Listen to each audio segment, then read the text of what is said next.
Notification ఉండదు. Cinema అర్థమే కాదు సెకండ్ హాఫ్ ఎక్కడి నుంచి ఎక్కడికి వెళ్తుందో కూడా తెలియదు. కానీ ఇందులో నారాయణ గారు టోటల్గా నష్టపోయారనే చెప్పాలి. ఆయన ప్రొడక్షన్ వాల్యూస్ హాలీవుడ్ రేంజ్లో పెట్టాడు. హాలీవుడ్ స్థాయి సినిమాకి తీసుకొచ్చాడు.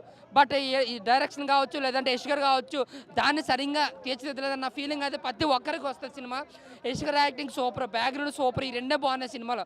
నా వరకు చూసుకుంటే కాస్టింగ్ అండ్ ప్రొడక్షన్ ఏ స్టైన్ సినిమా ఏదైనా ఉందంటే అది టాక్సిక్. నా వరకు చూసుకుంటే ఫ్లాప్ సినిమా. ఫ్లాప్ ఒకసారి చూసినా బొక్కే సినిమాకి.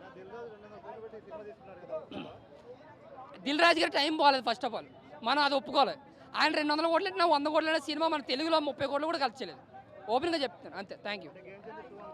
గేమ్ చేంజర్ 2 అనే కాదన్నా, నేను చెప్తాను గేమ్ చేంజర్ వేరే లెక్క.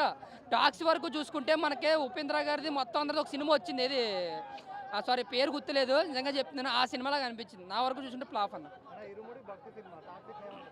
నిజంగా చెప్తున్నాను 2-3 రోజుల్లో జస్ట్ సండే కలాగా చాలా థియేటర్లు ఎగిరిపోతాయి.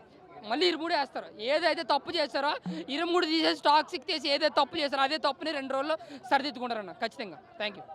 ఇది ఫస్ట్ టైం రివ్యూ ఏం చెప్పాలో అర్థం కాలేదు నాకు. ఒక సినిమా 3 గంటల సేపు ఉండి కొన్ని ఎలిమెంట్స్ చాలా బాగా అనిపిస్తాయి. అరే అబ్బా ఈ ఒక్క పాయింట్ చేంజ్ చేసి ఉంటే సినిమా బాగుండేది అనే ఫీలింగ్ వస్తుంది. బట్ ఈ సినిమా ఎందుకు తీసారన్న ఫీలింగ్ వస్తుంది. దీనికి మళ్ళీ రీషూట్ చేయడం, డేట్స్ చేంజ్ చేయడం ఏం అర్థం కాలేదు నాకు అసలు. ఇందులో అసలు ఉన్న ఒకటే ఒక ప్లస్ పాయింట్ ఏదైనా ఉంది అంటే యష్ గారి యాక్టింగ్.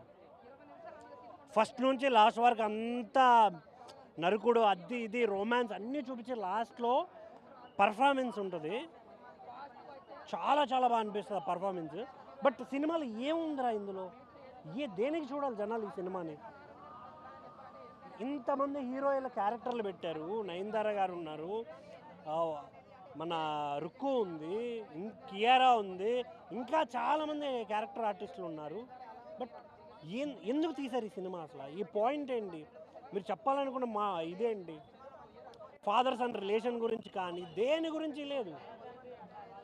ఒక పర్సన్ కామం గురించే, మోరాన్ కామం, ఈగో, వీటి గురించి మోరాన్ వెళ్ళిపోయిందేమో ఈ సినిమా అనే ఫీలింగ్ అయితే ఉంది నాకు. బ్యాక్గ్రౌండ్ స్కోర్ కూడా చాలా యష్ యాక్టింగ్. ఎవరైనా 3 గంటల సేపు